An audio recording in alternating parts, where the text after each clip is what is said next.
తెలంగాణ పైన చిన్న చూపు చూశారు, కనీసం తెలంగాణకు ఒక్క అవార్డు కూడా రాలేదంటూ ఒకవైపు సీఎం చెప్తున్నారు. కానీ బండి సంజయ్ మాత్రం అసలు మీరు పేర్లే పంపించలేదు అంటూ కూడా బండి సంజయ్ కాసేపటి క్రితం కామెంట్ చేశారు. అదేవిధంగా రీసెంట్ డేస్లో బండి సంజయ్ అనేక కామెంట్ చేశారు. వీటన్నిటిపైన మాట్లాడదాం. మనతో పాటు వేములవాడ ఎమ్మెల్యే ప్రభుత్వ విప్ ఆది శ్రీనివాస్ ఉన్నారు. మీ సీఎం ఏమో కనీసం మాకు అవార్డులు ఇవ్వలేదు, మమ్మల్ని చిన్న చూపు చూస్తున్నారు, తెలంగాణ అంటే ఎందుకు ఇంత కక్ష అంటున్నారు. అసలు మీరు పేర్లే పంపించలేదని బండి సంజయ్ అంటున్నారు. ఏది నిజం? ఇప్పుడు బండి సంజయ్ గారు మాట్లాడిన మాటలు ఇప్పుడు మీ ద్వారా వింటున్నా. ఇప్పుడు తెలంగాణ సంబంధించినటువంటి తెలంగాణ కోసం పోరాటం చేసినటువంటి ఉద్యమకారులు కానీ, సామాజిక ఉద్యమకారులు కానీ, సామాజిక రుగ్మత రూపుమాపడం చేసేటువంటి ప్రయత్నాలు కానీ, ఈ అవార్డులు పద్మశ్రీ కానీ, పద్మవిభూషణ్ కానీ, ఇతరత్ర అన్ని రంగాల్లో నిష్ణాసులైనటువంటి వారికి సేవలు అందించిన వారికి ఇవ్వడం జరుగుతుంది. ప్రధానంగా గద్దర్కి ఇవ్వాలని చెప్పినటువంటి ఆలోచనలు వచ్చినప్పుడు తెలంగాణ కోసం పోరాటం చేసినటువంటి యోధుడిగా వారు జీవితాంతం కూడా వారి భావాలు, అభిప్రాయాలు ఏ కోణంలో ఉన్నప్పటికీ తెలంగాణ సమాజం వారిని గుండె కత్తుకున్నది. గద్దర్ అంటే అదొక అభిమానం పేదలందరికీ కానీ, లేకపోతే తెలంగాణ సమాజంలో ఆయనకంటే ఒక ఐకాన్గా ఉన్నటువంటి గద్దర్ గారికి అవార్డు ఇస్తే బాగుండు అనేది మా యొక్క అభిప్రాయం. ఆ అభిప్రాయాన్ని మా ముఖ్యమంత్రి గారు చెప్పుంటారు. అంటే ముఖ్యంగా గద్దర్ అనే వ్యక్తి నక్సల్ భావాలు కలిగినటువంటి వాళ్ళు. నక్సల్స్ ఎంతో మంది బీజేపీ వాళ్ళని చంపారు. అలాంటి గద్దర్కి మేము ఎందుకు ఇవ్వాలి అంటూ బండి సంజయ్ సూటిగా కామెంట్ చేస్తున్నారు. దీన్ని ఎలా చూస్తారు మీరు? ఇంతకుముందే నేను ప్రెస్ మీట్లు చెప్పిన, నక్సల్స్ భావాలు ఉన్నట్టు వాళ్ళు, నక్సలిజంలో పనిచేసినట్టు వాళ్ళు మీ పార్టీలో చేరితే ఒప్పు, వారికి మీరు ఎమ్మెల్యే టికెట్ ఇవ్వచ్చు, ఎంపీ టికెట్ ఇవ్వచ్చు, ఇంకా వారిని మా రాష్ట్ర అధ్యక్షునిగా చేసుకోవడానికి కోసం పేరును పరిశీలించవచ్చు, లేదంటే కేంద్రంలో మంత్రి చేయడానికి అవకాశం ఉండొచ్చు.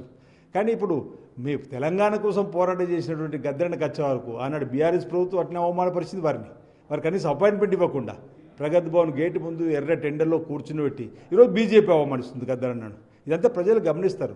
బీఆర్ఎస్ బీజేపీ లోపాయకార ఒప్పందంలో ఒకటే భావంతో మాట్లాడతారని చెప్పని మేము ఏదైతే అన్నామో అది నేడు నిజమవుతుంది. గద్దరని నా కోణం చూడడం కరెక్ట్ కాదు. ఆయన అభిప్రాయము, లేకపోతే ఆయన భిన్నాభిప్రాయం, లేకపోతే ఆయన వామపక్ష భావాజాలంతో ఆనాడు వారు ముందుకు వెళ్ళిన వారి పాట రూపంలో లక్షలాది మంది ప్రజల గుండెల్లో చిరస్థాయిగా నిలబడినటువంటి వారి పాట రూపంతో తెలంగాణ ఉద్యమాన్ని ఉరకలెత్తించిన వారిగా గద్దర్ గారిని ఆ కోణం చూడాలి తప్ప వారు ఆ కోణంలో ఆనాడు ఉన్నప్పటికీ ఆ తర్వాత సామాజిక రూపుమాపడంలోనూ, సాంఘిక దురాచారం రూపుమాపడంలోనూ తెలంగాణ ఉద్యమంలో ప్రతి పల్లెల్లో గజ్జగట్టి, పట్టణంలో కూడా గజ్జగట్టి తన ఆడిన ఆట పాట ఆ రూపంతో తెలంగాణ ఉద్యమంలో ఉవ్వెత్తిన వేసిన ఆ ఉద్యమంలో వారి వల్ల కూడా మన తెలంగాణ రావడానికి కారకులైనటువంటి వారిని గుర్తించుకుంటే, వారిని గౌరవించుకుంటే బాగుంటుందని చెప్పండి. అందుకే మా రాష్ట్ర ప్రభుత్వం వారి పేరు మీద అవార్డులు, గద్దర్ అన్న అవార్డులు కూడా ఇవ్వాలని చెప్పని కళాకారులకు ఒక నిర్ణయం తీసుకున్నాం. ఇలాంటి దాన్ని స్వాగతించాలి తప్ప ఈ విధంగా వ్యక్తిగా విమర్శించేటువంటి మాటలు సరికాదని సందర్భంగా తెలియస్తా ఉన్నాను. మీరు అమలు చేసినటువంటి పథకాల మీద మీరేమో ఎంతో ప్రెస్టీజియస్ ఈ పథకాలు అని చెప్తున్నారు. అందులో 2 రేషన్ కార్డు, ఇందిరమ్మ ఇల్లు ఏవైతే ఉన్నాయో ఆ పథకాల మీద మోదీ ఫోటో పెట్టాలి, లేకపోతే అసలు కేంద్రం నుంచి నిధులే ఇవ్వమంటూ కూడా బండి సంజయ్ అన్నారు. ఇప్పుడు అసలు కేంద్రం నుంచి వచ్చిన డబ్బులు ఎక్కడివి? రాష్ట్రాల నుండి వివిధ పన్నుల రూపంలో కేంద్రానికి వెళ్ళిన డబ్బులే తిరిగి మళ్ళీ రాష్ట్రాలకు ఇస్తున్నారు. వాళ్ళు సొంత డబ్బు ఇచ్చినట్టుగా. ప్రజల సొమ్ము, ప్రజల ఆస్తి, ప్రజలు ఏదైనా వస్తువు కొనుగోలు చేసినప్పుడు దానిపై వస్తున్నటువంటి పన్నును మన చట్టంలో రూపొందించుకున్నటువంటి అంశాల వారిగా మన డబ్బును కేంద్రానికి కూడా పంపిస్తాం. ఆ కేంద్ర బహుశా 100 రూపాయలు పంపిస్తే ఇక్కడికైతే నేను అనుకుంటే 40-45 రూపాయలు తిరిగి పంపిస్తున్నట్టున్నారు. మరి మిగతా డబ్బుతో వాళ్ళు కేంద్రంలో లేకపోతే ఇతరత్ర ప్రాజెక్టులు వేసినప్పుడు ఆయా రాష్ట్రాల ముఖ్యమంత్రి ఫోటోలు వాళ్ళు పెడుతున్నారా? ఏమిటి వింత ధోరణి, విపరీత ధోరణి, వింత ఆలోచనలు? ఈ రాష్ట్రానికి ప్రజలు అవకాశం ఇచ్చారు ప్రభుత్వాన్ని తీసుకురావడానికి. ఇక్కడ గౌరవ ముఖ్యమంత్రి రేవంత్ రెడ్డి గారు ఉన్నారు. వారి ప్రోటోకాల్లో ఆలోచన పోతుంది. ఒకళ్ళు తప్పది ఇక్కడ ఉండాలన్న కాడ పెడతారు అధికారులు. అది అధికార యంత్రం చూసుకున్నటువంటి కార్యక్రమం. ఇది రాజకీయం చేయాలనే ఆలోచన కరెక్ట్ కాదు. గతంలో కూడా నిర్మలా సీతారామన్ కామిరెడ్డిగా చేదో పౌర సరఫరాల శాఖ సంబంధించి డీలర్ షాపులు పరిశీలించిందో మోడీ గారి ఫోటో లేదని అప్పుడు కూడా వారి స్థాయిని దిగదార్చి మాట్లాడిన మాటలు ఇది సార్. అంటే కొన్ని అంశాలలో ఈ విధంగా అంటే తమ స్థాయిని తాము దించుకునే విధంగానే ఉంటుంది తప్ప ఆలోచన కరెక్ట్ కాదని ఆలోచన. అంటే ఒకవేళ మీ డబ్బులతో, రాష్ట్ర డబ్బులతో పెట్టుకుంటే ఇందిరమ్మ, రాజీవ్ గాంధీ ఎందుకు, ఉసమా బిల్లాడన్ పేరైనా పెట్టుకోండి అని కాసేపటి క్రితం బండి సంజయ్ అన్నారు.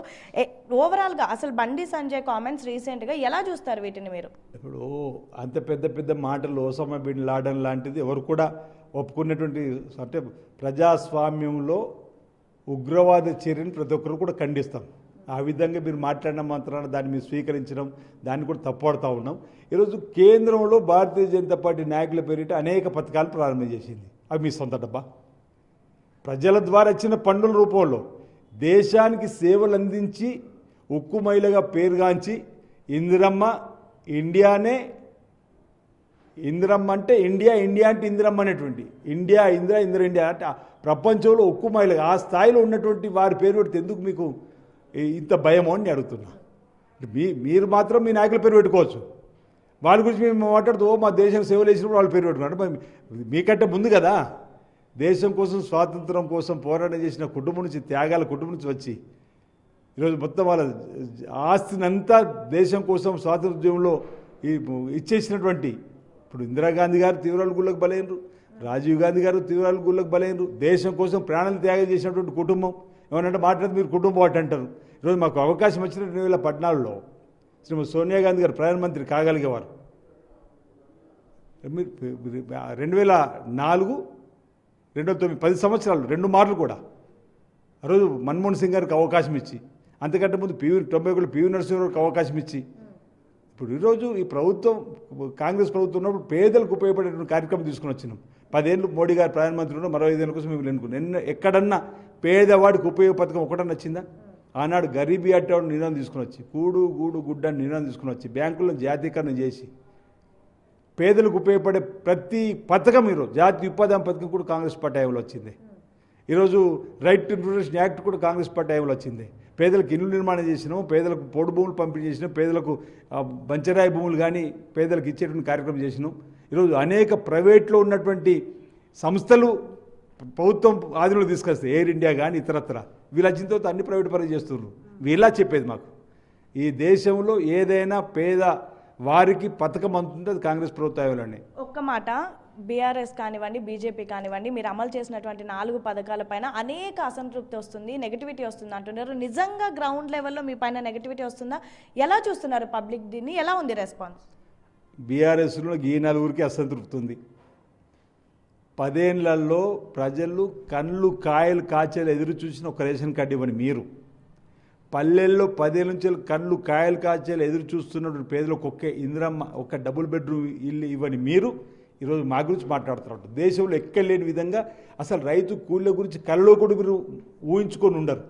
దేశంలో ఎక్కలేని పథకాన్ని రైతు కూలీలకు ఏటా 12,000 ఇచ్చేటువంటి కార్యక్రమం ప్రారంభం చేస్తే మీరు 10,000 ఇచ్చి రైతు భరోసా రోజు మేము 12,000 ఇస్తున్నాం. అంటే మీరు ఎందుకు మీకు కడుపుని పోంటున్నా? ఎక్కడ అసంతృప్తి ఉంది? ఈ 4కి అసంతృప్తి తప్ప. బీజేపీ కూడా ఒకరిద్దరికి మొదలైందేమో.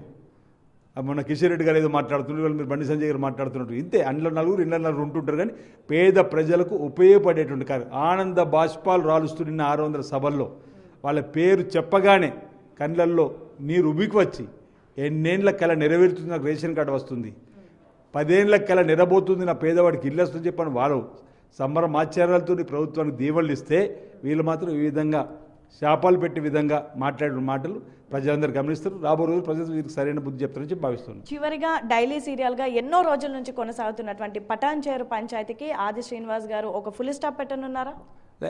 నేను నాతో పాటు ప్రదేశ్ కాంగ్రెస్ కమిటీ ఉపాధ్యక్షులుగా ఉన్నటువంటి వినోద్ కుమార్ వారి ఆధ్వర్యంలో కూడా ఈ పటాన్చేరుకు సంబంధించిన అంశంలో బాధ్యతలు ఇచ్చారు. ఆ బాధ్యతలు నిన్న రోజు పటాన్చేరుకు వెళ్ళినాం. ఈరోజు కూడా మరికొంతమందితో మాట్లాడుతున్నాం. ఈ 3-4 రోజులు దానికి సంబంధించినటువంటి అంశాలపై చర్చ జరిపి గౌరవ పీస్ అధ్యక్షులు అదే గౌరవ ముఖ్యమంత్రి గారి దృష్టికి ఈ అంశాన్ని తీసుకుని వెళ్తాం.